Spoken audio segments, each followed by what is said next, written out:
Thumbnail দেখে বুঝতে পারছেন। তো আবারও নিয়ে চলে এসেছি ক্যারিবিয়ান প্রিমিয়ার লিগের আপডেট। তার আগে ইন্ট্রোটা এক নজর দেখে নেওয়া যাক, যেখানে ইন্ট্রোতে প্রত্যেকটা ক্রিকেট প্লেয়ারের ছবি দিয়ে তৈরি করা হচ্ছে।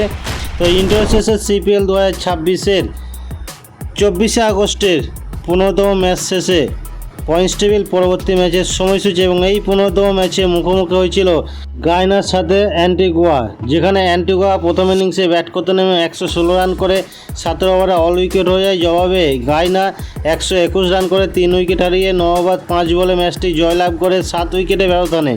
এবং CPL 2026-এর এই 24 আগস্টের 15তম ম্যাচ শেষে পয়েন্টস টেবিলের অবস্থান এখন তুলে ধরছি, যেখানে পয়েন্টস টেবিলে 1 নম্বরে অবস্থান করেছে গায়ানা অ্যামাজন ওয়ারিয়র্স। 3 ম্যাচ খেলেছে, 3টি ম্যাচ জিতে 6 পয়েন্ট পেয়েছে। 2 নম্বরে অবস্থান করেছে সেন্ট লুসিয়া কিংস। 6 ম্যাচ খেলেছে, 3 ম্যাচ জিতে 3 ম্যাচ হেরে 6 পয়েন্ট পেয়েছে। 3 নম্বরে অ্যান্টিগুয়া বারবাডোস ফ্যালকন। 6 ম্যাচ খেলেছে, 3 ম্যাচ জিতে 3 ম্যাচ হেরে 6 পয়েন্ট পেয়েছে। 4 নম্বরে বারবাডোস টেন্স। 2 ম্যাচ খেলেছে, 2 ম্যাচ জিতে 4 পয়েন্ট পেয়েছে।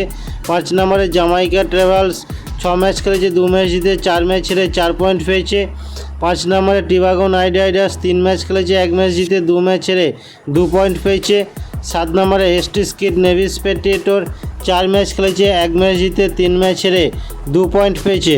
তো বন্ধুরা, আপনাদের সামনে তুলে ধরলাম এখন পয়েন্টস টেবিল 24শে আগস্টের 15তম ম্যাচ শেষে।